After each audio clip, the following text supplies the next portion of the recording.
Hi gang, this is Editing Leyla here at the top of the show with just a little bit of housekeeping. This podcast is no longer on Spotify, so if you cannot find us, that is intentional.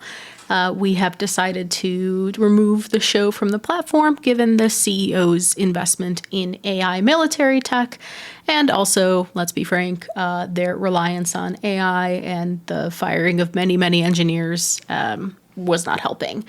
You will hear me, again, delivering the content warning later on in the episode, but for now, please enjoy the show.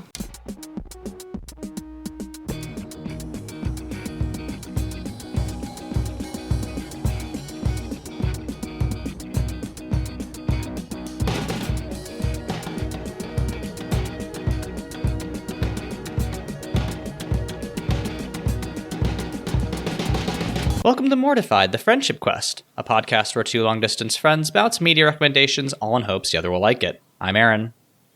And I'm the just okay season 2 follow-up to Aaron. Wow. And this week, we return to a galaxy far, far away with Andor Season 2.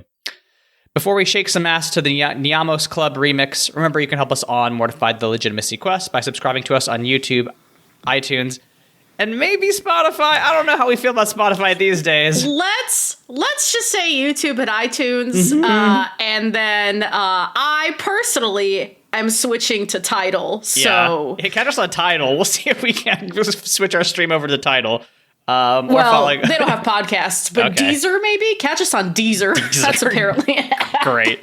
Or following us on Tumblr at Mortified Pod. And before we start the show, I just want to say, Disney Plus, as of the recording of this episode, is on the BDS boycott list. We both recommend you cancel your Disney Plus subscriptions and not use Disney Plus to watch Andor, because that is not how we watched it. But yeah, don't need Disney Plus. It's fine. Anyway, let's talk about Andor. Hey, Leyla. Yeah, Aaron? Is Star Wars good, actually? You know what's so funny? Star Wars, one of those properties, high highs, low lows. Yeah, I'll say. I'll fucking say. It's, and that's what makes me so, I think, you opened with talking about how you were like, this is fine.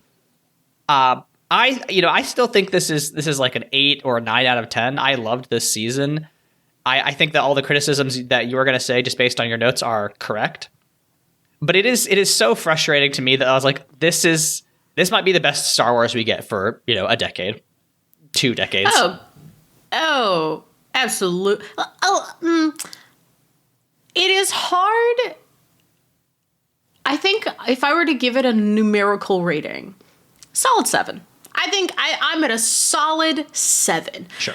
For reasons that we'll talk about. I thought it was great television, but for both logistical reasons in terms of the production, because this was made during the writers' the 2023 writers' strike. Which, as somebody who only as of a week ago is no longer a member of an entertainment union, fully support, right? Right. Please strike. Please do whatever it is you need to do to protect yourselves and your bag in this time. I'm fully in support of the WGA, the DGA, IATSE, all of the sister unions. I personally was a member of the ZASU CWA. But you can feel it. You can feel it in a really big way. And I don't know, because there are some 2007 writers' strike era television shows that were also very tangibly impacted by that, that were maybe not so great at solving that problem. Some were better than others. This, I'm wondering if this was the best way to solve the problems they were having. But we'll talk about it. There's just some things where I was like, structurally, was this the way to pace the information that you were trying to convey? And I think that's my biggest. There's two big ideas that tampered my enjoyment of season 2 of Andor. And the first big idea was just the pacing was a little strange. The second big idea was just that the ending of the season, the emotional climax of the season, really relied on me having seen Rogue One, and I simply haven't. So I think both of those points are fair. We'll talk about them. There are 4 arcs. 1, 2, 3, 4 arcs. Do you have a favorite arc? Do you have a favorite 2 arcs so we can split this up? Because we're not going to be able to do the full summary, but I think we can touch on big moments and scenes. I'll take the first 2 because then that way I can talk about content warning. There's an assault. A crazy thing to talk about in Star Wars, but also we'll get there. Yes. Cool. Are you ready? Yeah, let's do it. All right. Arc 1, the Maya Pay Brigade and the Harvest and the Wedding. So this is the first, 12 episodes. Each arc is 3 episodes. And each arc has a year of time between it. That's the gimmick, the structural gimmick of this season. So Cassian is sent to steal an experimental TIE fighter for Luthen. He is trapped on Yavin after he is ambushed by the Remnant. Is it on Yavin that they're trapped on? Yes, there's a very brief shot, but when he is flying away, you see the little pyramid type things. But yes, that eventually becomes Yavin 4. Got it. Right, because the time skips, so they build up that area. See what I mean? There's a lot of information they throw at you, and it's not always super easy to retain. So anyway, he's ambushed by the remnants of the Maya Pay Brigade. Aaron, do you remember who the Maya Pay Brigade is? So the Maya Pay Brigade is only tangentially mentioned in season 1 of Andor.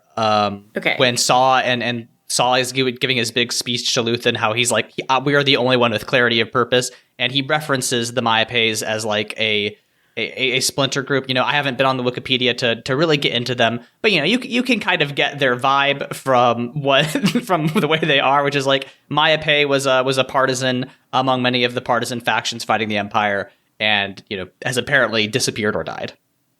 Right. Okay. Yeah. And so the remnants of Maya's brigade are fractured in and of themselves into 2 groups, and they have Cassian in captivity because they don't believe that he is who he says he is, because he landed in an experimental TIE fighter and is also wearing an Empire uniform.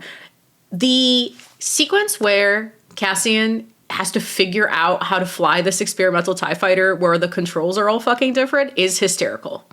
Yeah, no, it's so funny to see. Diego Luna is just such a great emotive actor. So he is just like, the music is swelling as he's getting ready to fly this big thing. This is like the first big, return to Andor season 2.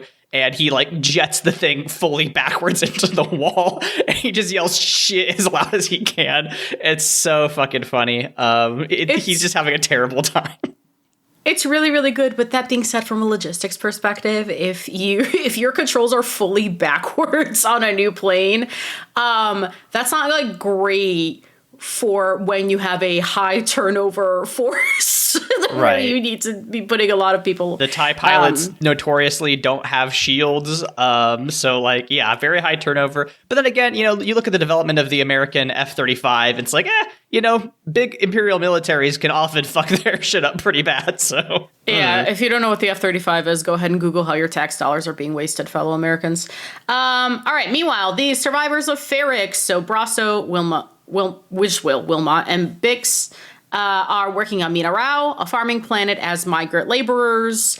Big immigrant workforce energy here. They're not being subtle about like parallels at all. An imperial audit forces them to be very careful as they are undocumented. Meanwhile, we see that my favorite characters in fucking all of fiction. There is something wrong with these people. Dedra and Cyril, they've started living together. And it is so juicy and wonderful and delicious to see these freaks playing house. Just like put it in an IV and a concentrate and shoot it up my veins. They're so awkward. They have dinner with Cyril's mother, who is in like 4 scenes in the entire show, steals every single one of them. I want to see that tiny, big-eyed woman harass everyone all the time. The mother is terrifying. It's a quote that gets thrown around later on in the show. But yeah, no, Edie Karn, who is the character, let me find the actress who plays her. She's delectable to Catherine me. Hunter. Catherine Hunter, the queen that you are. She's incredible. I need to look at her filmography. Apparently she was in one of the Harry Potter movies, which is crazy. But she was in Megalopolis, also crazy. Maybe we should watch Megalopolis just to see Catherine Hunter go off. But yeah, she feels like somebody who should have been in The Sopranos or something. She's incredible. If we watch Megalopolis, we should do it together and we should not do it sober. Oh yeah, this is a Avatar protocol type deal. Yeah. This is not. I think if we watch this separately, we will suffer and die. So I think we watch it together. Anyway, Absolutely. So we also know that Dedra is asked to join a secret working group for Orson Krennic, and in particular is asked to create a scheme to justify the Imperial strip mining of planet Gorman, which would lead to like close to 1 million deaths or quote unquote ideally relocations. Right. Yeah. I love this show. Really feeds the soul in terms of just like evil logistics. Yeah, like I was gonna say, this is the things that you were asking for all year, right? It's just like, how do we, make the Death Star? Well, we got to get a lot of deep substrate foliated calcite is the first option. And it is on this planet who is a single export economy, and what they export is beautiful twill fabric, which the attention to detail, I say attention to detail, this is like basic following the plot threads that your movie is setting down, but no one makes beautifully tailored costumes anymore. Like costume quality in Hollywood's just like gone down because people are trying to make things faster and cheaper all the time. Just watching some of these Gorman characters show up in like beautiful fucking twill, like tailored, thick, gorgeous jackets. I'm like, hell yeah, fucking you rock that cunty Chanel. I'm into it. Or sorry, Chanel is tweed, not twill. Leyla, is twill a type of fabric? Yes. Okay, I thought it was made up for Star Wars because this is the first time I've heard that. Twill is a very lovely fabric. I'm blanking on his name, but Dye Workwear, the menswear, because everyone just calls him the fucking menswear guy. If you don't, he dunks on Republicans a lot, and I think that's what he's famous for. But he is actually like a very educational blogger. You can learn a lot about fine tailoring from him. It's really interesting stuff. Anyway. This arc comes to a head when Cassian escapes with the TIE fighter, while the Maya Pei Brigade fights amongst themselves. He returns to Mina Rao because I don't think he was supposed to. No. But he returns to Mina Rao because, oh my god, what is the name of my other favorite character? Clea? There's so many people. Clea. Clea basically tells him, don't call home. And he's like, oh no, I'm calling home.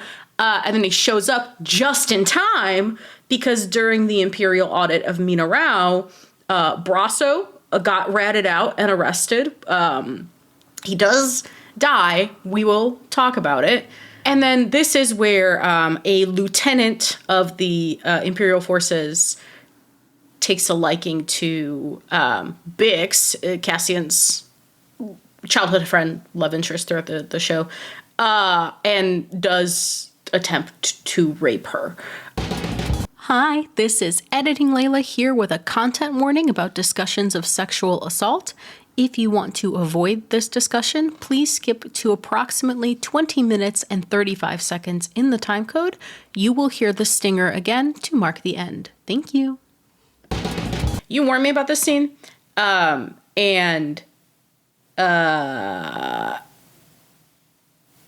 thing normally with kind of assaults in media is usually they're like, it's pretty quick. Like it's like, oh, this person is getting assaulted, and it's just like it happens, and it's hard to watch, but it never gets played so seriously. The thing about assaults that are like depicted in media, that when it starts to bother me, and you can tell I'm like really trying to pick my words carefully because it's actually hard to think through it having been in situations like that, it's the dread.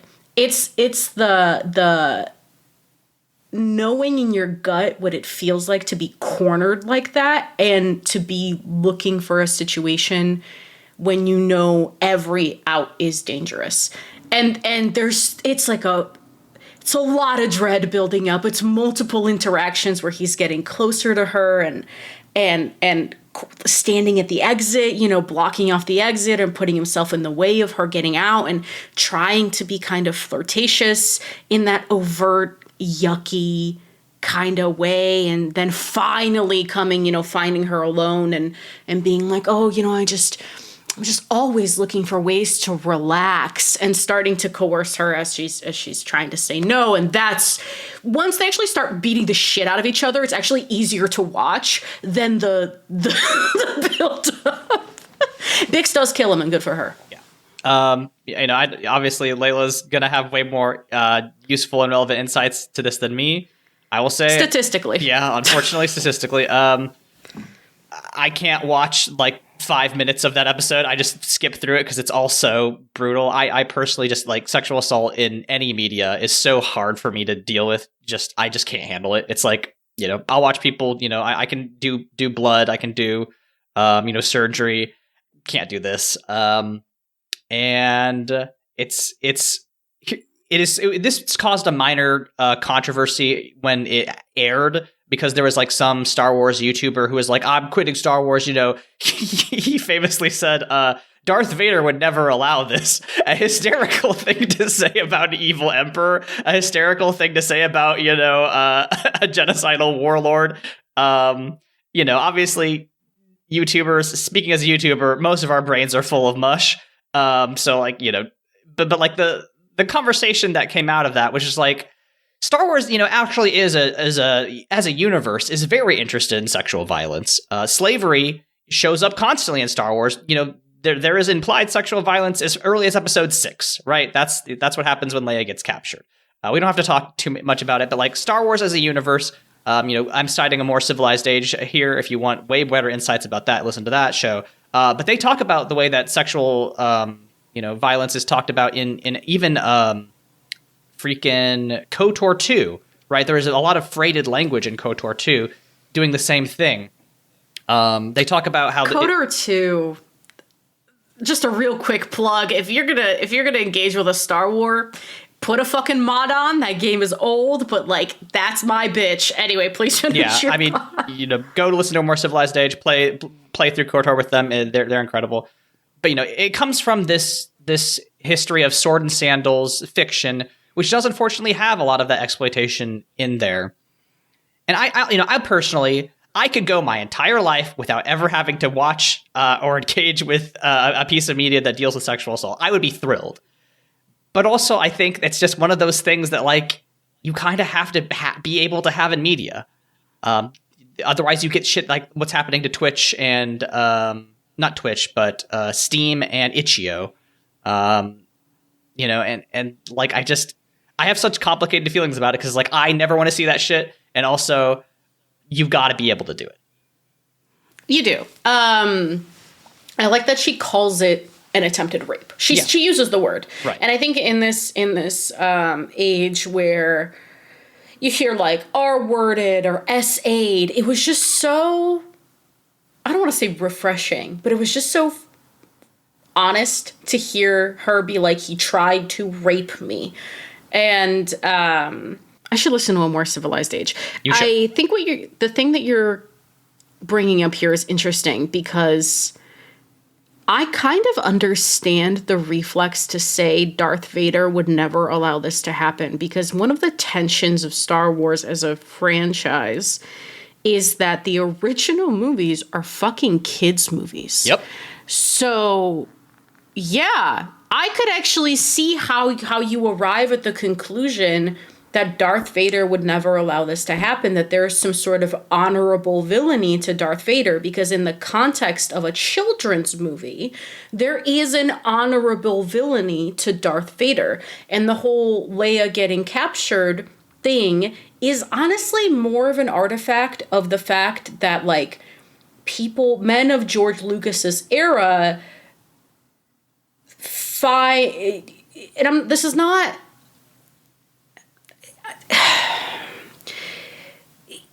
sexual violence against women was just kind of a default trope in fantasy of the time.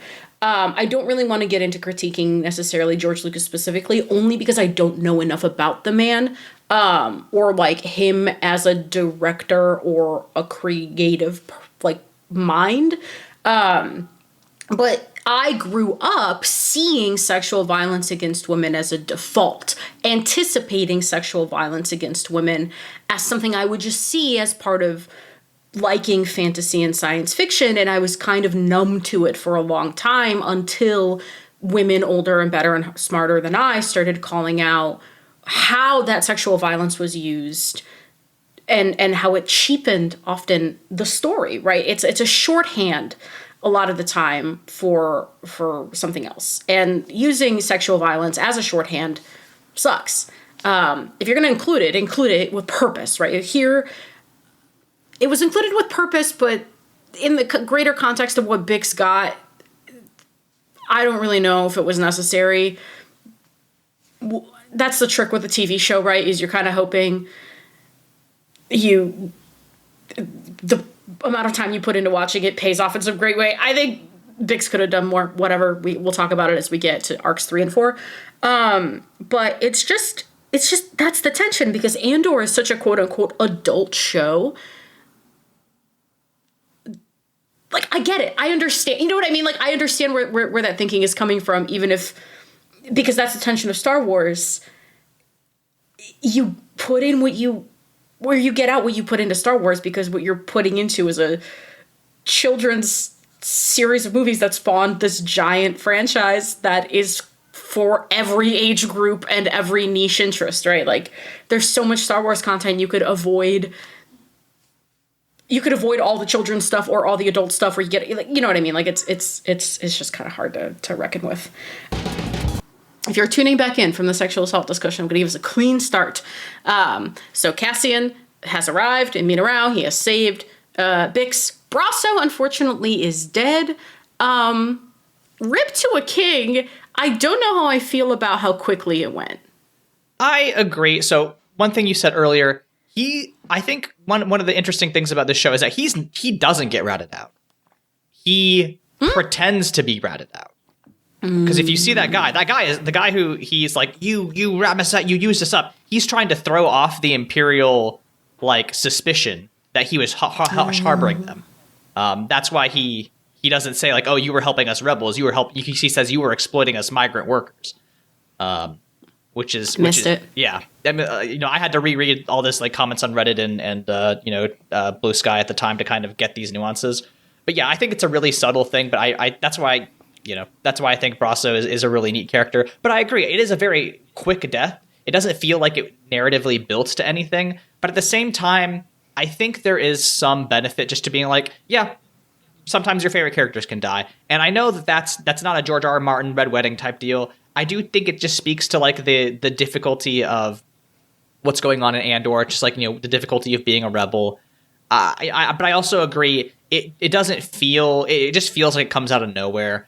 And it sucks because Brasso was such a huge character in season 1. It feels like he should have got a little bit more of a ramp. But at the same time, I just think, like, that's one way to set the stakes. It's one way to set Cassian into his next arc in this next, or his next, character arc in this next story arc, which is to say, like, now he is very protective of Bix and like, afraid to go outside. So I get why they did it, but I think you're also right in feeling that it was quick and doesn't have the impact that you kind of want it to have. I think I'm of a similar two minds about it, because you do in war movies need to kind of make the loss of life really impactful in the eyes of the character, but trivial in the context of war, if that makes sense. Right. Like, we are fragile little meatbags, and a good hit to the temple can end us, right? So it is important to show that while the impact on the character stays as large as you can make it appropriate for whatever you're trying to do. I think the thing kind of putting me off here is that Brasso never gets brought up again. That's true. That feels strange, because all of Andor season 1, you can, that core inciting action where Andor, all he does is kill a security guard. That core inciting action is felt through all of the escalating consequences for the rest of the season. Can I be real with you? I did not put together 2 and 2 that he was protective over Bix because of Brasso, because it just never came up ever again. Like, I just did not have enough meat on the bone to connect those two things. I think you're right. Like, if we had seen anything of Andor, doing not even flashbacks, but just being like, I mean, you can make this argument that this happens throughout the rest of the show. It like builds upon him, the weight of working in the rebellion gets to him. But yeah, it would have been nice just to see him, grieve Brasso a little bit more, just especially because that character was so impactful in the first season. But well, him and Bix kept. Sorry, finish your thought. No, that's it. Oh, him and Bix kept talking about decorating the safe house that they were in, given that they were going to keep coming back to it. Simple touch there, a picture of Brasso. Or something to represent Brasso, since like seeing faces is a big motif. Something of his, maybe apart from his speeder or something, But then again, their code word is Stone and Sky. They're always thinking about Ferrix, and that's not specifically related to Brasso. But I do think, whenever they're talking about Stone and Sky in the rest of the season, it does speak to the fact that like they are still missing home, and they have not completely left Ferrix behind. So I think they do it okay, but I do feel like it's pretty sudden. Could have been more, yeah. It's just something missing there for me. Okay, so Mon Mothma. Love Mon Mothma. Her daughter, Leyla, is getting married to the son of crime lord Davos Golden. This was set up last season in a very tense and heartbreaking conversation. Luthen is a guest at the wedding. Stellan Skarsgård, the man that you are, really putting his whole pussy into Luthen this season. He brought a rare temple figure as a gift for the newlyweds at the request of Skolden. Mon's old friends take Holma, the man who brought Skolden to Mon in the first place, is growing weirdly erratic. He is very tense the whole time. He's drinking as the rebellion has soured his business interests and his wife has left him, which is just kicking a man while he's down. This all culminates in Luthen ordering Take Holma to be disappeared by Cinta, who has been avoiding Mon's cousin Vel since the incidents of Ferrix. Mon offers to call off the wedding for her daughter, who very coldly shuts her down, so Mon gets wasted. So basically this whole wedding is just like a bunch of these characters in Mon Mothma's orbit coming together, and the whole Tay thing is like threatening the integrity of rebellion activity, and so Luthen steps in and has him assassinated. While Mon... See, this is like a level of grief I understand. The reason she gets wasted, and we just... In a really incredible montage, when we're just getting like a club mix coming out of this DJ droid, and Mon is just dancing the night away, hammered, while everything goes to hell. This is just good, just great. I loved it. It's probably one of my favorite sequences in this season. Yeah, I think this whole first arc is arguably the best part of the whole season, and it's in no small part due to like the escalating drama and tension between Mon and Tay and Luthen being like, why is Kolma following you? Why is he talking to you? He's asking about, do you think he'd go to Skalden? Is there a number? And then Mon just trying to balance that between the fact that like every one of her relatives, 500 generations out has come to her daughter's wedding. Also to balance the fact that her daughter is going through the same tradition that she did and left her and Perrin miserable. There's Perrin's speech the day before the wedding is so sad, because he's like, so sad. He's like, hey elders, y'all know what I'm talking about when we're talking about how like there's nothing, pain will find you. The daily anxieties will show up, uninvited, but you just have to like live in the moment and feel sensuous joy. You have to, the company of friends, the comfort of a good meal. Like he's just talking about like, just live it up, kids, because your relationship's going to suck. But we all know that our relationships are ass here because this is the tradition. And it's so sad that everyone's just clapping along and Mon is just devastated while Leyla is just grinning ear to ear. And that episode ends, I believe, with her being like, oh, my fiance is a child. He won't hold my hand. And Mon's just like, yeah, I'm so sorry.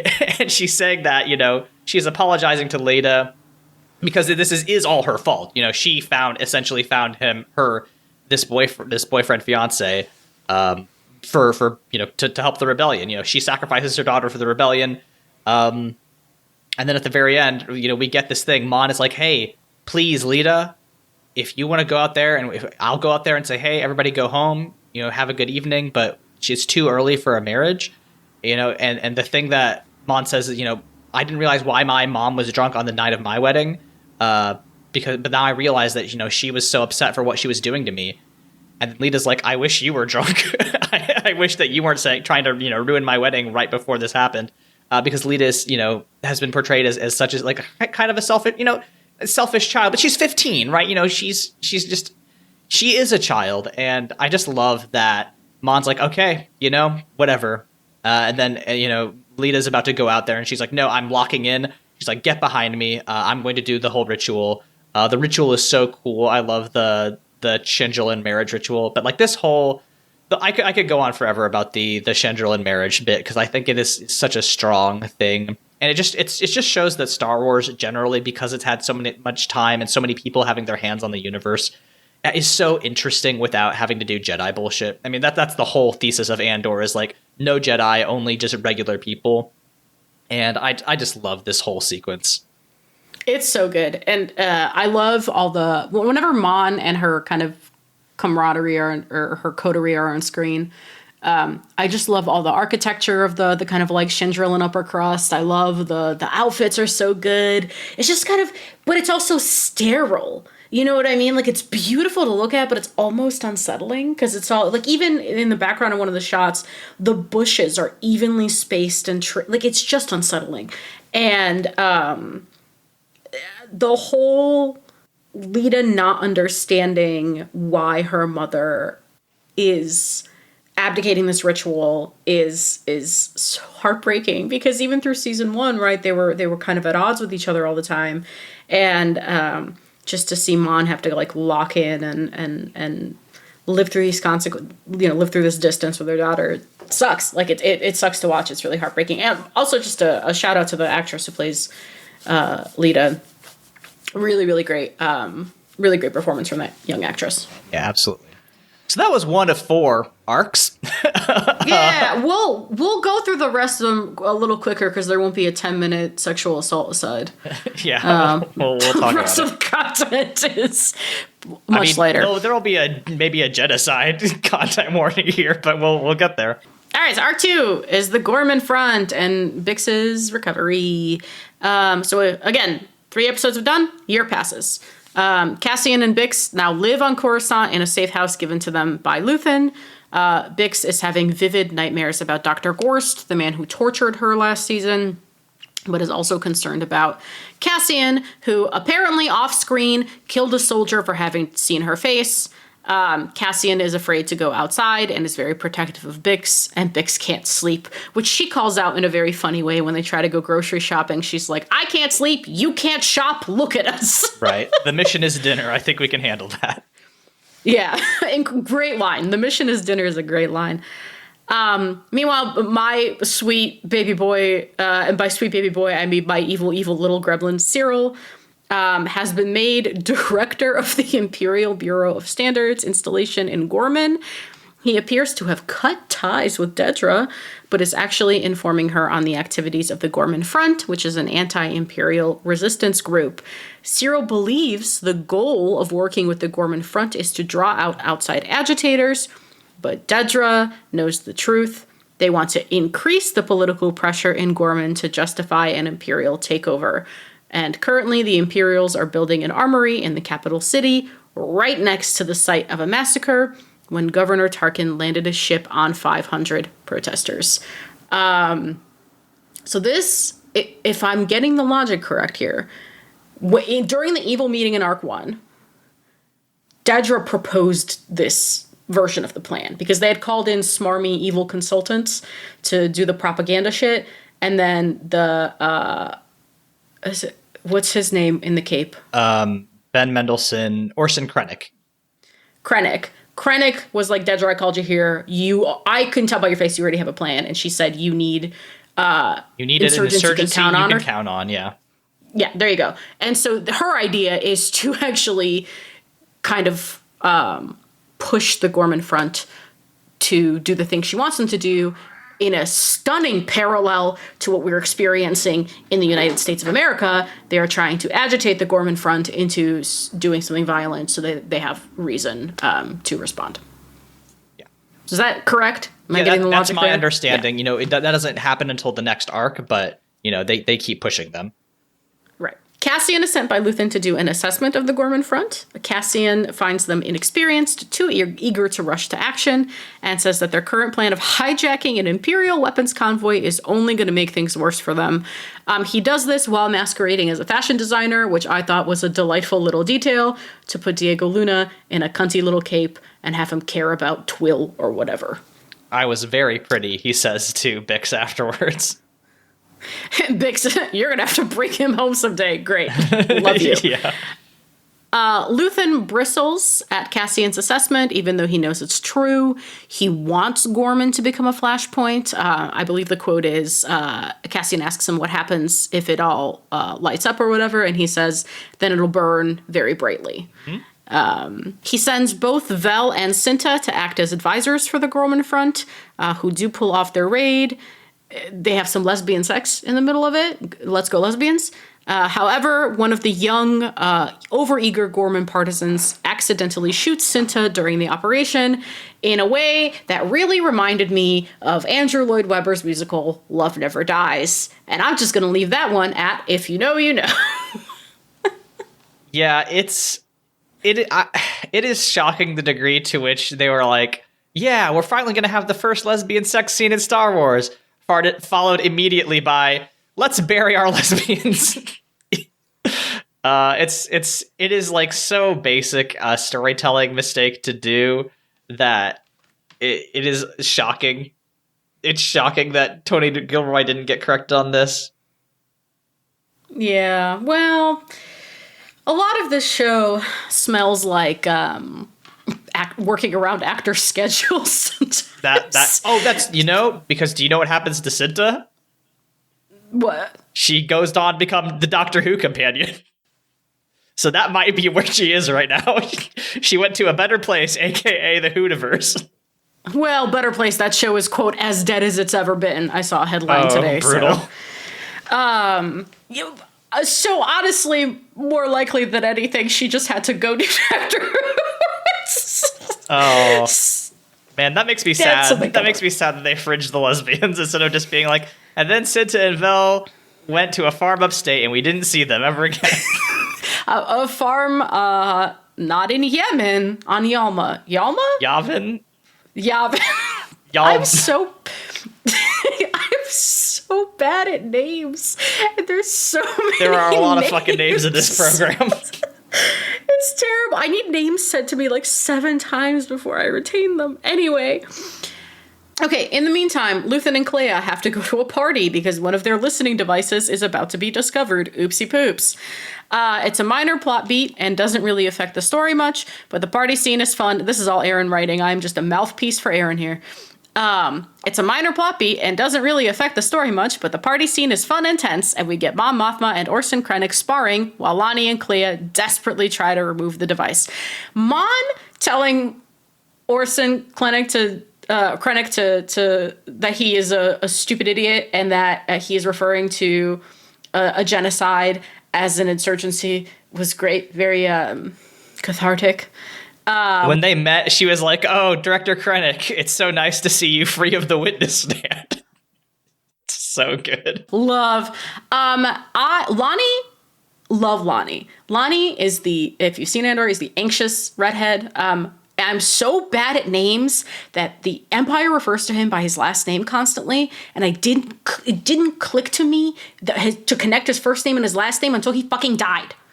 Yeah, they're Spoilers, like, I guess, with 2 young arcs is ahead dead, of yeah. And you're like, oh, Yeah. that guy's young, That's huh? young. Right. Fucking, can I get a name tag? My brain is full of bees. I just refer Your to brain them is by full of bees and your belly's full of beets. That's true. I was telling, I was telling Aaron right before we recorded that I ate too many beets, and I got too excited about roasted beets, and this is true. My belly is very full of beets right now, but I just I need name tags because I kept while I'm watching the show, I'm like, oh, there's Cape again. Oh, there's 3-star again. Oh, there's Ginger again. I can't retain it. Anyway. Clea is in this scene basically holding Lonnie hostage because she needs him to physically block her removing this listening device from this basically big braille book, which was kind of cool. I liked that a lot. Again, Star Wars. just very cool world building put in the most random places. Sure. I think that's one of George Lucas's strongest points as a creative is that, I mean, I guess obviously this isn't George Lucas, but like it is, part of his ethos, which is like, I'm going to put some incredibly interesting shit here and explain and none of it. And then just leave. I like that. Yeah, I mean, that's cool. Lonnie, the reason I want to pause on Lonnie is because I don't think we're going to get to come back to it. Lonnie and Heart, the other ISB supervisor. Dedra's former assistant. Yes. They have a homoerotic energy that I really like. Oh, yeah. But I am glad they didn't fuck because they both die, and that would have fridged two separate queers. True. And so, somewhere out there's a universe in which some other actor got the Doctor Who thing and Cinta stayed alive and those two fucked and then died, and that would have been fine. I see. Okay. Fair enough. You know what I mean? Yep. I agree. That's a fan fiction I'm willing to indulge in my head, or on archiveofourown.org. Who knows? Maybe that's where I'll be later tonight. Cassian gets really pissed off at Luthen for coming to talk to Bix while he was out on Gorman. Luthen tries to get Bix healthy so she can go on missions and shit. Again, I'm just reading what Aaron's written. She's been taking some blue drug to help her sleep. Quote, the main thing of this side plot is that it shows Cassian's increasing frustration with Luthen, culminating in them leaving Coruscant to join the rebel army on Yavin 4. Bix gets to strap Dr. Gorst into his own torture device, which is fun. Yeah, so, okay. We had all this build up with the Luthen shit, and then what we've been seeing of Bix's nightmares is that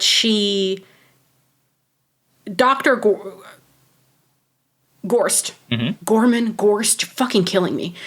Dr. Gorst will just like appear in a setting that she's in, right? And it's all kind of like dingy, so you can't quite tell if it's dream or reality. And she like, there's multiple times where either Brasso has to talk to her, or Cassian has to talk to her. And then so when you get this scene of Gorst going up in this elevator and then Bix knocking him over the head and putting him in his own torture device, it's like, oh, is this a dream? Nope, it happened. She just kills him. It's like a 5-minute scene. Cassian sets off an explosion, and that's the Gorst arc, and we never hear about her nightmares. The drug that Luthen warned her, he was like, it'll make the dreams better for now, but when you stop taking it, it's going to make everything worse. That never comes back again. Nope. We never hear about Dr. Gorst again, even though Dedra was like, we're going to make an army of Gorsts or whatever. They're going to do a whole program where they train up more Gorsts. That's what they were blowing up, is the Dr. Gorst Torture Center. The first torture center of Dr. Gorst. The Dr. Gorst inaugural torture center. Yeah, correct. But yeah, it happens so quickly. I think this is where the criticisms of, what Bix goes through become like pretty salient, because like this whole arc is about Bix recovering from her experience on Mina Rao and like trying to become, a better agent. But she very rarely gets any agency here. She just kind of shows up there at the end and gives Dr. Gorst his just desserts, which is fine. But like, really the only thing we see of her is just, Luthen being like, hey, don't do drugs, kid. and Bix being like, man, I want to fuck Cassian so bad. And that's fine. I think they have a great relationship, but I just don't think Bix as a character gets any space to breathe. No, because the rest of her arc, spoiler for what you're about to fucking talk about, this is all she does for the rest of the season. Takes Cassian to a force healer when he gets shot off screen. Decides to listen to the force healer when she says Cassian's a messenger, and then leaves him in the dead of night with nothing but like a recorded video message to say goodbye. And then we don't see her until the very end of the last episode, holding a baby that is presumably her and Cassian's. Right. And smiling off into a wheat field a la The Gladiator. Right. Friend of the show, Jess Levine, has leveled this criticism at the show, which is like, yeah, it doesn't, I don't know that it treats its women well, right? Like starting with an attempted assault on Bix and ending with her being a mom, pretty bad. Like, it's not good, especially for such a really neat character. I think Bix had a lot of potential that just doesn't get surfaced in this show. She goes through a very between the killing of the fridging of the lesbians, unresolved gay tension between here and Young, and Bix's mommification off screen. Very odd 2008 tropes. Yes. It feels dated in a way that I think is a misstep. And I would hope that if they had more time, if the writer's strike hadn't happened, if they had a couple more seasons, maybe this would have gotten ironed out. But, ultimately, this is the choice that Gilroy made, and it made a show weaker, unfortunately. I think one more season. If they wanted to throw all of this at us, I think if they had just literally doubled instead, because was Andor season 1, was it 10 episodes? It was also 12. It was also 12. Okay. I think one more season, even a shorter season, if they wanted to throw all of this shit at us, all of these 4 arcs, just let it breathe a little bit, let it intermingle a little more, build up some of those interpersonal tensions, because it's just, it was so much information, it was hard to keep up with. Yes, I agree. I think this is the most common criticism of season 2, which is the pacing is all over the place, and it doesn't really benefit the show. And no. Selfishly, I would have loved, for just another season to just let shit breathe, because I think a lot of the stuff that we're criticizing it about, like not giving Bix any character development, not giving any weight to Brassa's death, all that stuff would have been able to be surfaced so much more easily if there was more time. Actually, checkmate, atheist. Bix did have a lot of character development. She developed a whole other character inside her womb. So shut the fuck up.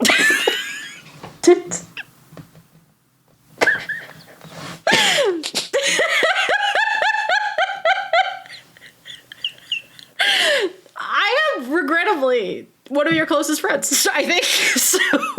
Yeah. I've developed a lot of really close relationships with people who like stupid ass jokes, and it's killing me. Thankfully, I'm trying to think of major parts of this arc that work for me.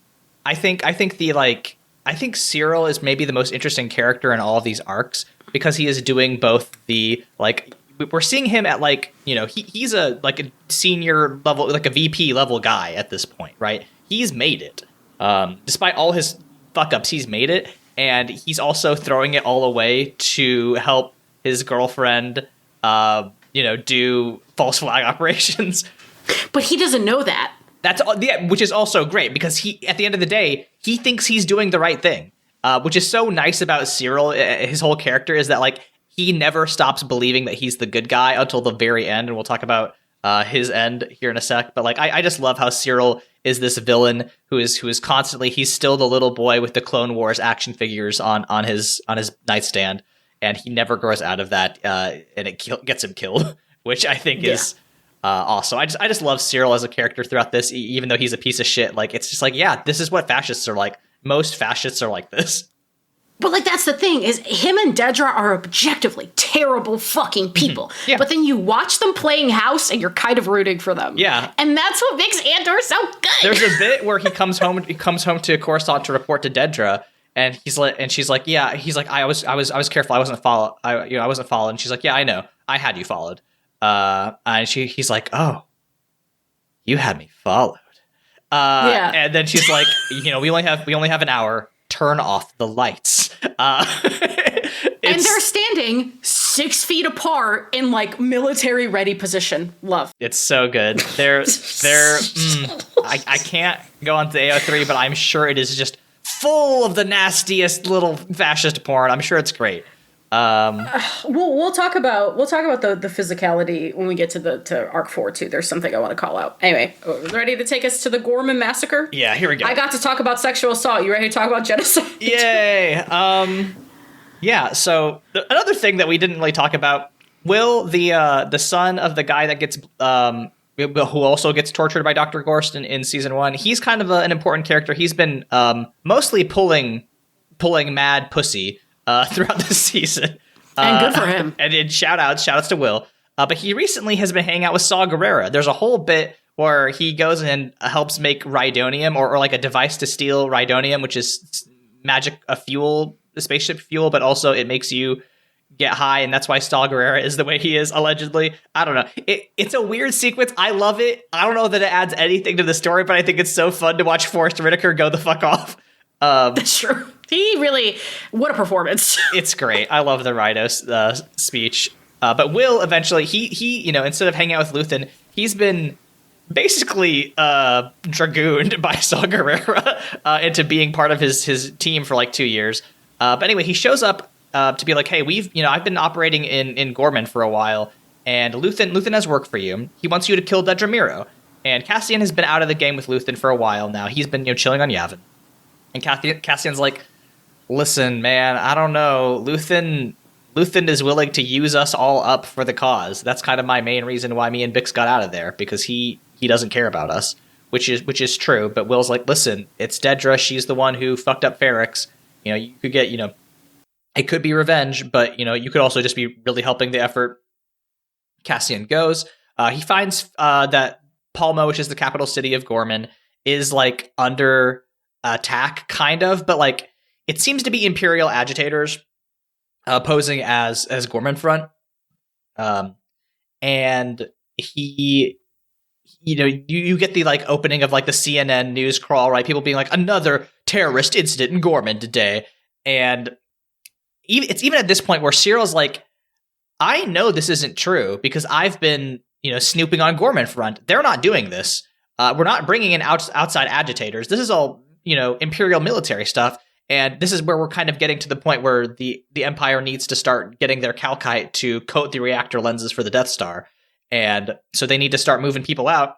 So they are bringing in an armada. They're shipping people in. Their mining equipment is like coming into Gorman. This whole arc takes place over like 2 days. And Cyril's just getting increasingly worried that like, hey, wait a second. Am I the baddie? Am I the bad guy? And Dedra's like, no, sweetie. We'll figure this all out in a second. And what happens is that Cyril attacks her when he figures out like this is all fake. This has all been a lie. Which again, Jess Levine, who is a tabletop designer and who wrote the Rogue One basically tabletop game, not official, but like the best one that exists. She makes a point like an excellent video on your channel, by the way, breaking that one down. Yeah. She makes a point that, again, like there is a bit of misogynist undertones here, in that like Cyril is able to grab Dedra by the neck and physically hurt her, and Dedra, she's an ISB officer, she should be able to fight him off. I think there is an argument to be made that like emotionally, right, she's just so stunned that she can't react. But I think Levine's critique is correct. Like it's weird, again, it's just like a lot of evidence pointing to like women not being treated well in this show, or at least in this season, which is very disappointing. I'm actually going to disagree with Jess Levine, who I think is incredibly very, very smart and insightful. This is, she should be able to fight him off, but this is the inherent tension in their relationship, because in season 1, Cyril is always a fucking hair trigger away from snapping.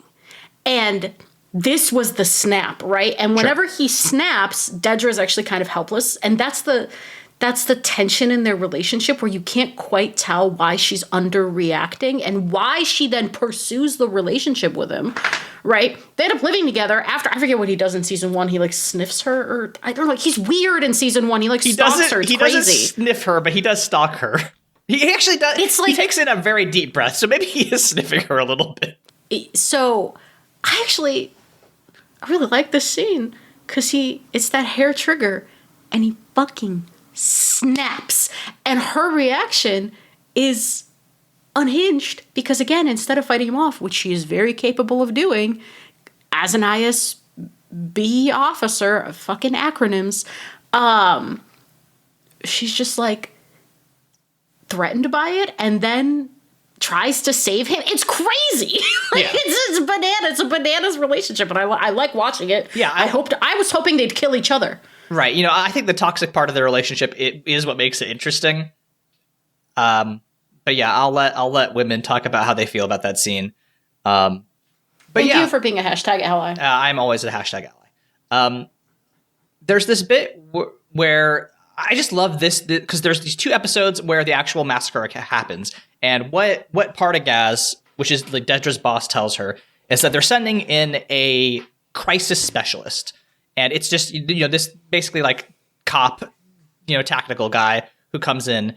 And the first thing you notice is that the team that he's brought with him is like a series of like 12 high schoolers, right? It's a bunch of like high school football players, essentially. Not even football players. Some of them are little. There's a scene notably where one of their riot helmet, they have to like put the shield, the riot helmet on, and then like the face shield like kind of flops down. It's like slightly too big. And they're just emphasizing constantly like these are children. The sergeant who is in command of that unit, the crisis specialist is like, are your men ready? And the sergeant's like, there's not a man among them, sir, but they'll do their jobs. And the crisis specialist is like, oh, blah blah blah blah blah. I'm a big guy, but his whole deal is like, yeah, no, I know exactly what I'm doing. I'm sending in inexperienced people to respond to a crisis they are not equipped to handle, and then I'm going to have a sniper kill one of them, which I think is so interesting, right? Dedra ultimately has to make that call to be like, all right, start the operation, because they are, when the Imperial mining, convoys start coming in, people start coming to this plaza, they start protesting, there's tons of Gormans here in this central plaza. This is where Andor is trying to get a shot off on Dedra, and he can't because all these people are happening, and Dedra's moving in and out. And we see this moment where then they start closing in, they kettle them. They use the police tactic of kettling, where the cops kind of come in from behind them, and they are all trapped in this circular plaza. And they, the Gorman fronts are there. They realize that this is about to be a fight. Some of them have weapons. People are like chipping up pieces of the concrete to start throwing. And one of the partisans he stops, the chanting and starts singing the Gorman national anthem. And I just love that moment. Also, we should note, the Gorman are space French. Yes. They are speaking, a language that is not French, but it is explicitly trying to, it is so clearly they are trying to make it sound French. It's incredible. If you've ever listened to somebody like speak Simlish with an American accent or like a Texan accent, right? It's the similar experience. I think it's such a fun world building thing to make them French. But anyway, they're doing like a Les Miserables thing. It feels like, that moment in many protests, especially I'm thinking of like, I think this happened in the 2019 Hong Kong protests, right? Before they were all, the police closed in on them, but they were singing One Day More, right? Like from Les Miserables. And I don't know, right? It speaks to how much music is effective for me, how music is a key indicator or not even indicator, but tool of protest and resistance. And they are singing the Gorman national anthem, and it's just so sad, because they're like, this is, shit's about to go down. We are going to sing our song about our country and how much we love our country.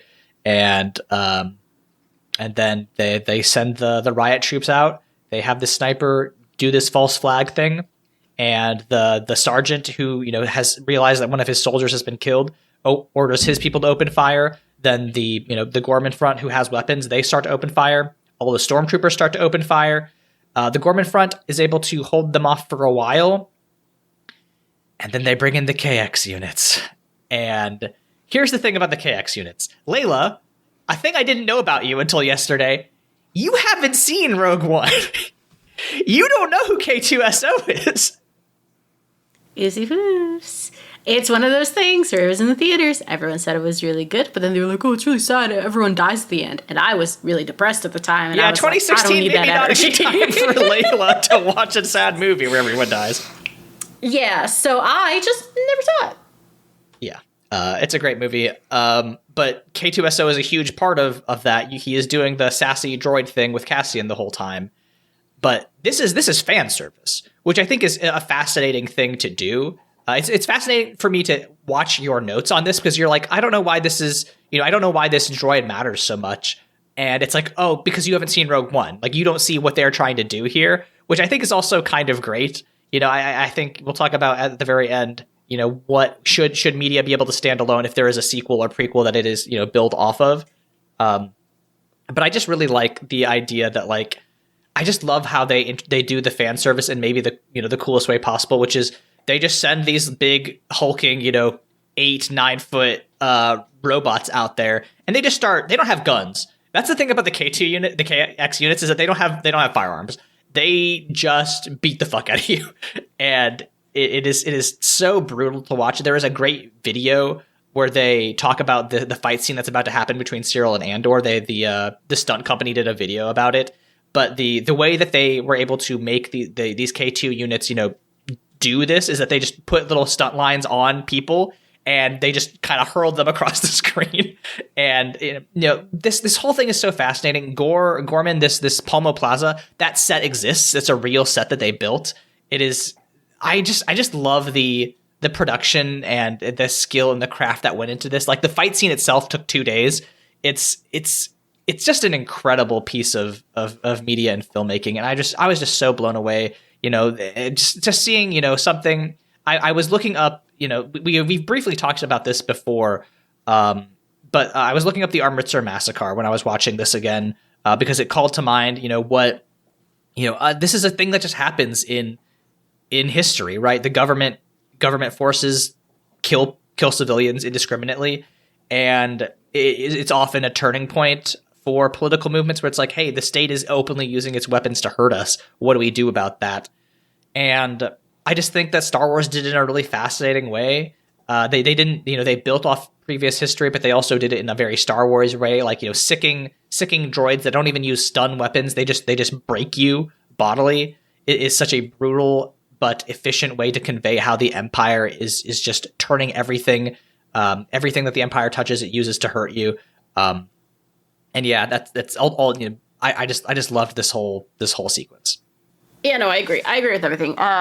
It's a really powerful, really great scene. I think my only again, it's just the pacing that I feel like it could have been more impactful if we had seen Cassian's assessment, seeing the lesbians kind of be on deck because Luthen anticipated some, the fact that they weren't ready, having them sent in like right away, maybe more of a reaction to having Cassian replaced by these two lesbians who were very authoritative with the Gorman Front. And when the Gorman Front didn't listen, that's when it backfired, right? Is that young man not listening to Vel saying, only me and Centaur have blasters. He had a blaster and, it got set off. Maybe having it just like intercut with some other stuff just to give it more of that, like, because part of the way that Andor builds tension is, one, by using silence really effectively. It's when characters don't speak, and kind of allowing the audience to ask questions. And also, any show that has multiple timelines or multiple locations that you're keeping track of, cutting in a smart place to leave the audience on kind of a mini cliffhanger. I wanted a little more of that. But structurally just speaking, but otherwise I thought it was a really effective arc. And again, just really hard to watch. Andor doesn't pull punches, which I really like about it as a show. But it doesn't feel gratuitous. No, I think it, I don't think it isn't being like, isn't violence cool? I mean, sometimes with the K2 stuff, it is like, isn't violence cool? But for the most part, it is like, yeah, this is what governments do when they are trying to suppress and dissent. I love that we have two droids on the show. And one is K2, which can backhand somebody, 12 feet in the air. And then the other one is the droid Cassian grew up with. B2 emo, yeah. Yeah, B2, we see him in the beginning being adorable, and then we see him at the very end playing tag with another droid. Yeah. Inside you, there are two robots. Yeah, 100%. Probably the best part of this whole or not the best part, but the thing that it culminates in is Cyril, you're just kind of like wandering around in the massacre. And then he sees Cassian, who is about to take the shot at Dedra. He spear tackles Cassian. Again, I will send Leyla the link to this really interesting breakdown of how the stunt coordinators did this fight. But it's so impressive how they coordinated this fight. It's a really, really brutal thing where at first Cyril, has the element of surprise. He's just wailing on Cassian. And then Cassian, who has actually, walked the fucking walk, begins to absolutely wail on Cyril. Then like an explosion happens. Cassian, loses his gun. Cyril is about to shoot him in the head. And Cassian is like, who are you? And devastating. That's the thing that kills him before the partisan guy shows up and finally actually finishes him off. But it's just so funny he like lowers the gun. You can see in his face, Kyle, what's his name? Kyle Soller, who plays Cyril, is just doing such incredible work with his face, like just like the storm of emotions growing through his face, because the reason that Cyril is even there is because of Cassian, because he was trying to track down Cassian. The guy that Cassian shot was one of Cyril's coworkers, and all at the beginning of season 1. So like this whole big adventure is all because of Cassian. He wanted to get his final revenge on Cassian, and then after everything he's seen and done, he's like, I'm finally gonna get my revenge, and it's like, oh man, he has not thought about you at all. You are nothing to him. And he doesn't know who you are. Yeah. He has no fucking clue. And Cyril's just like, I can't believe this. Like he's so done. And then he's shot in the head, and that's what happens. Because you say Cyril's getting revenge on Andor. It's not like personal revenge. He didn't care about his coworker. No. It just is, he didn't like that Andor broke the rules, and that the Empire was not willing to prosecute him for breaking the rules, and he did some vigilante shit to try and get Andor in trouble for breaking the rules, and that's what set off his whole arc. And then to be this close and to have him look and just go, who are you? The twink death really, it's just tasty. He's having a bad day, Cyril, before he dies. Cyril's very Fight good. with his girlfriend. Yeah. Fight with his girlfriend. I cannot imagine what it was like shooting that massacre happening around him, because they cut back to him so often just standing there and staring. That must have just been like a several minutes long take of the camera just spinning around him as he's just taking in all this violence.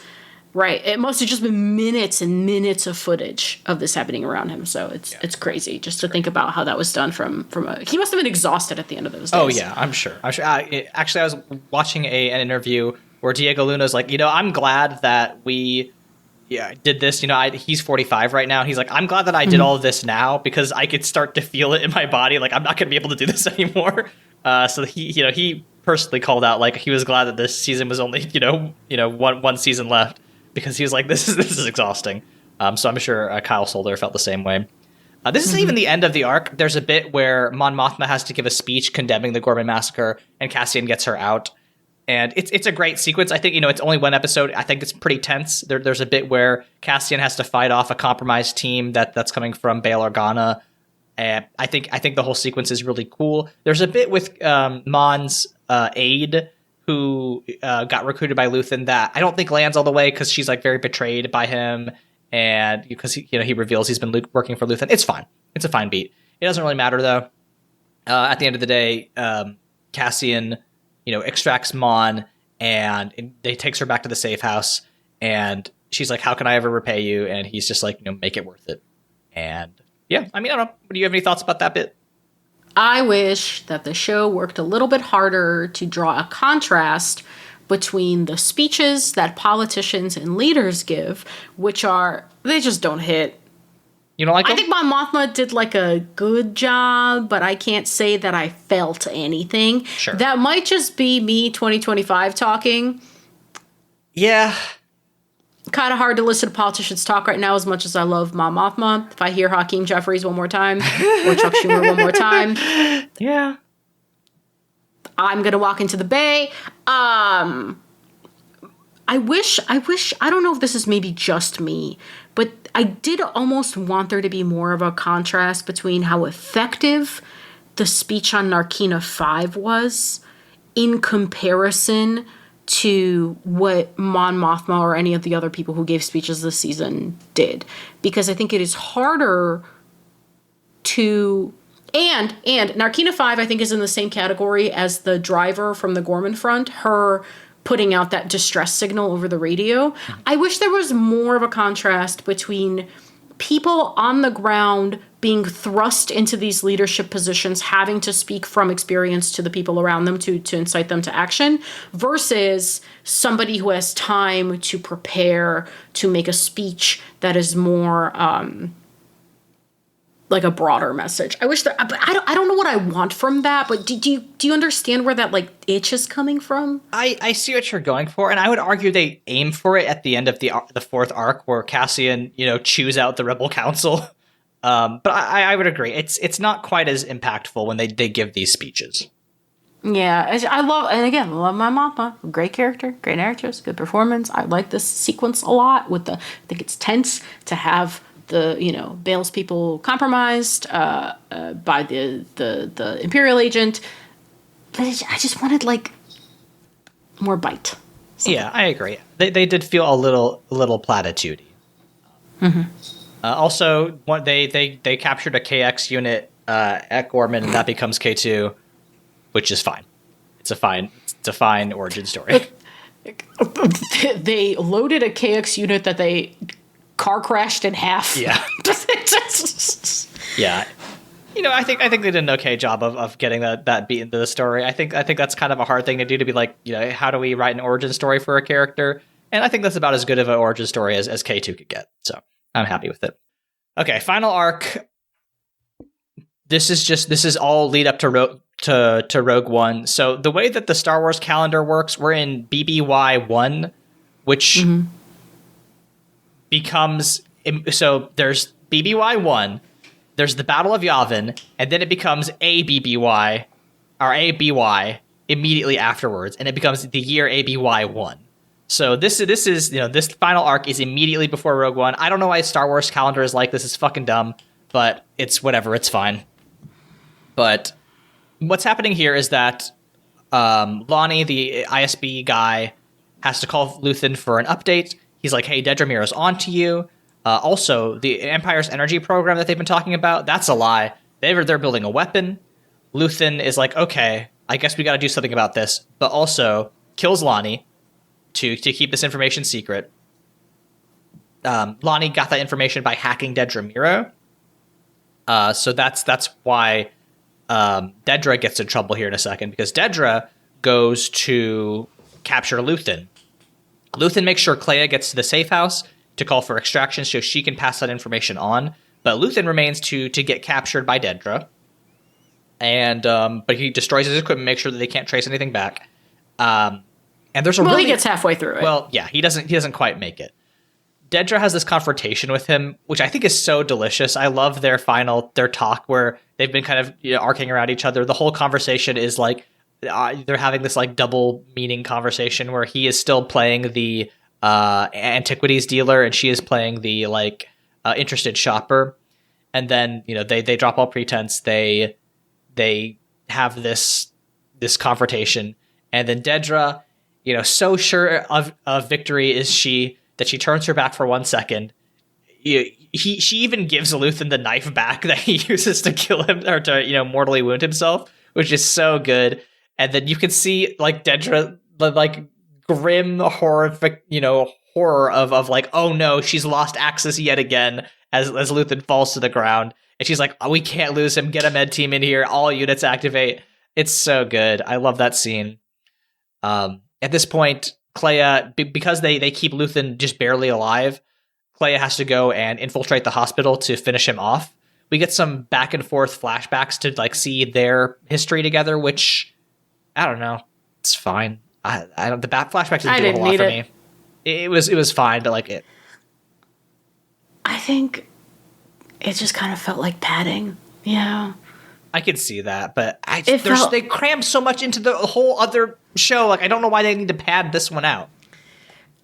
Logistics. You know what I mean? Like, I'm like, ooh, who wasn't available for you to shoot something else? Sure, maybe. Or like, if you noticed, a lot of the sets are like containers, safe houses, warehouses, enclosed spaces with like a CGI backdrop of a city behind them. There's a lot of like, if you know how to save money on a production, you can like see that a lot of this production was saving money in order to give the scenes that needed to be impactful more of that budget, like Gorman, right? You want the big set, the practicals. You want to spend all your money there.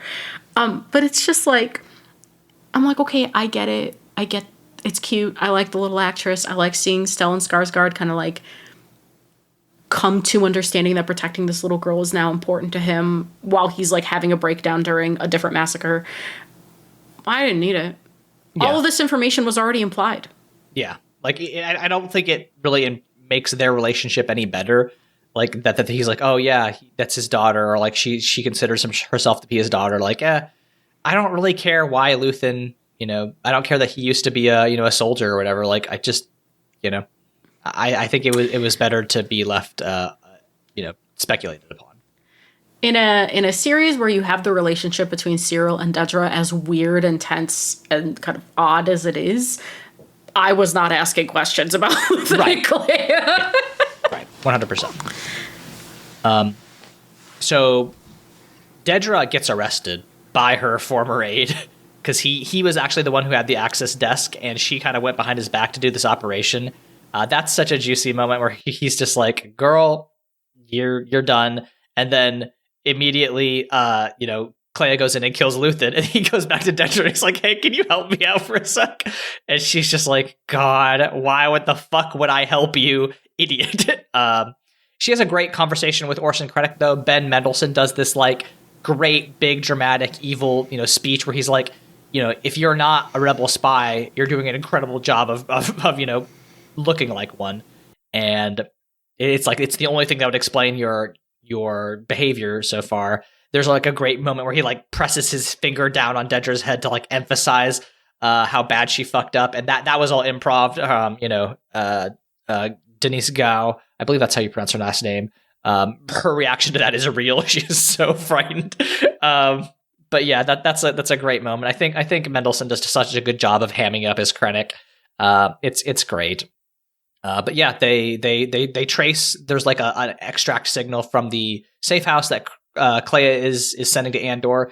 Andor and Melshi, who has shown up now at Yavin. Melshi, Andor's old prison buddy, shows up, and he and K2 and Melshi are just like bachelor padding it up now. They're like gambling and fucking with K2, and K2's like, "Why are you doing this to me?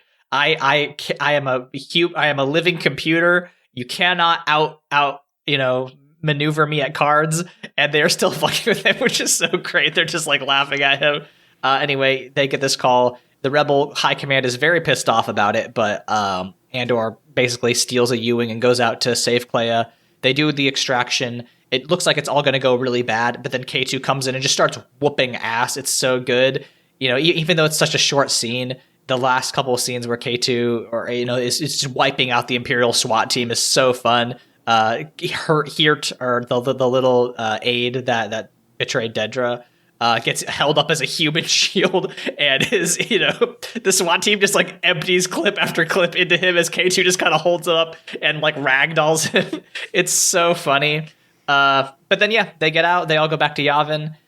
Andor yells at Bail Organa and a bunch of other people on the Rebel Council. They're like, "Hey, we have really important information. Luthen Rael died to give us this information. Also, you should put some more respect on Luthen's name. None of this would happen without him."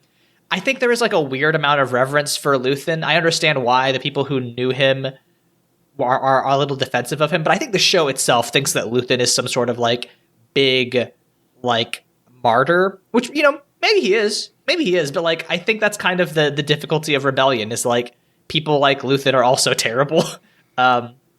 Like that's kind of what it takes to take down an empire, and I think that the people the show tries to valorize him in a way that I think is like I think it is a little bit of, I don't know, maybe I'm just psychoanalyzing, but I feel like this is who is the director of this program?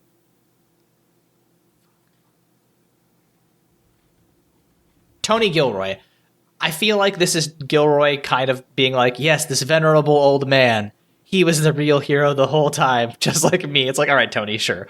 I know, obviously, that's kind of a shallow take, but I just do feel like the way that this show ends with like Luthen's death as its like emotional climax is odd.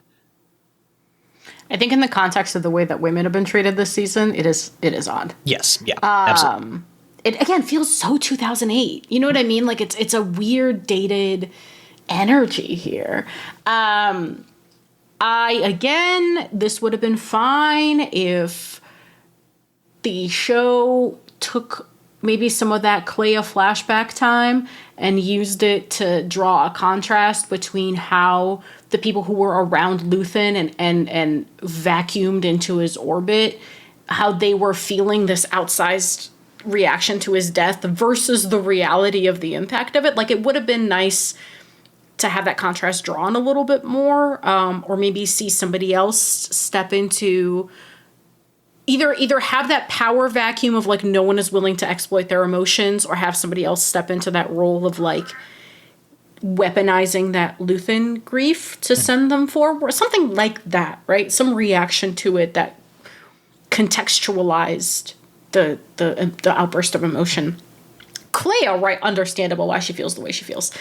Andor, I'm like, he snuck into your apartment and then talked to your girlfriend, and when you were like, hey, it's fucked up that you talked to my PTSD girlfriend after we agreed that she needs time to recover, and he was like, yeah, well, I was kind of hoping she wouldn't tell you that I snuck into your apartment to talk to her and offer her a job, because I think that would have been more interesting. And anytime anybody talks to Luthen and is like what's his face? Young talks to him and is during that final scene where he's telling him about the Death Star, he's like, hey, ma'am, we have to talk about safety. Like, I have my daughter and my wife sequestered away. You need to tell us where we're going. Anytime anybody brings up people they care about to Luthen, he looks at them like an alien. He looks at them like, what is this caring? Right. My wife is the cause. Like, that's all I got. The cause, and then maybe Clea if it's convenient. Like, that's kind of it, right? So I do wish for a little bit more of that. But otherwise, the last half of the last episode of this television program is a slow montage of them prepping for the start of Rogue One. And I haven't fucking seen Rogue One, so it was just a boring montage set to dramatic music, which is really a whimper to take out a program. You know, if you're talking specifically about the last, 90 seconds of the show, I think you're not wrong, because it is weird, because there's some flashbacks, right? There's Melshi training the squad that eventually goes on to be the Rogue One squad. That's fine. There's Cassian kind of looking out at the Yavin base, which is fine, looking all sad and determined. There's a brief shot. There's two interesting, hey, here's what happened to these characters shots. First shot is, of course, Dedra in an Arkina style prison, which is gutting if you think about it, because she starts the show by saying, I didn't have parents. I was born in an Imperial Kinderblock. She was born in Imperial custody and dies in Imperial custody. That's, kind of poetic justice, even if it's grim. Denise, it's one shot of her sitting on her cot, and she's just holding it together, looking haunted. Lights go out. She doubles over, starts sobbing. I'm like, oh! So good. Ooh. Denise, I love you. Shout outs. One of the, in a stacked cast of incredible performances, what a standout. She's great. The second one is just Perrin and the wife of, what's his name? Davos Golden? His fucking sister-in-law now, or however the fuck that works. The other... Yeah, I don't know what the relationship between, if your kid is married to someone, their parent, I don't know what relationship that is to you, but it's bad. It's bad for family get-togethers, let me tell you. Yeah, Jesus, can you imagine finding out, if you're Leyla, finding out that your mom fucking ran away to join the rebellion? I think your dad is fucking your husband's mom. Crazy. Yeah, Leyla really is the true tragedy of Andor, and that her whole family is so fucked. And then, in time, she'll realize... the tradition under which she got married is also fucked, or at least will be sad forever and will refuse to pinpoint the cause. So Where is my Leyla midlife crisis? And by midlife, I mean 23 a thing. I want Leyla to fully crash out and bring down a small solar system with her. Yeah, but Leyla never gets mentioned again. We see that shot of Perrin. I would have rather seen his kid. Right, absolutely. I don't give a shit about Perrin. He's fine, but I don't care. I think the ending is weird. I think there is a conversation to be had about, like, if you are watching a piece of media that is made as prequel media, I think there is some degree of, like, you kind of have to know why they're making references to something else. Like, I think it is silly to be like, I don't know why everybody in Star Wars is so obsessed about this Anakin kid if you're watching the prequels, and it's like, well, that's because he becomes Darth Vader, right? Like, I think you kind of have to have some knowledge going in. But at the same time, I think your point about, like, I don't know who any of these fucking people are, I don't think you're wrong, right? Because the show hasn't given you a reason to care about Melshi. Christ knows. I think Anakin's a bad example because at the time that the prequels were coming out, the only other fucking piece of Star Wars media, like mainline Star Wars media, was the original trilogy, right? So you don't have a universe of content to draw from. That is not true. The extended is it not? There are a bajillion books and comics. Okay, but I mean, but who's... I'm talking real fans. Mainline. I'm talking mainline, big public exposure. No, you're right. Your blockbuster films, right? Because if you really like the Star Wars extended universe, yeah, you're fucking reading the novels, obviously, or you're playing the TTRPGs that come out, or you're a part of fan conventions or speculation or whatever. I am talking pop culture. What is permeating and people know who Darth Vader is. Sure, but then like, I think your point is about a question of audience size then. And I think that the people who are watching Andor are not most people. Are on Disney fucking Plus browsing for Star Wars shit. I think that if you're on Disney Plus looking for Star Wars shit, you're already in a niche audience. I don't know. Mandalorian had a lot of people watching and they're marketing fucking Baby Yoda. Sure, but I think Mandalorian's an outlier. I think the rest, like, I think the people who watched Rebels way, way smaller than the people who watched, Rogue One, and like, Rebels was out when we still had TV. Where are my visions? Where are my visions, bitches? Visions is another great example. Like, Visions is cool. Don't get me wrong, but I think there is something to be said about, like, you kind of have to know what you're getting into with the backstory of some of these things. And I think it's not wrong to be like, I feel like it's okay for me to criticize you for not having seen Rogue One. I think there is a way in which... Oh, what did this recently?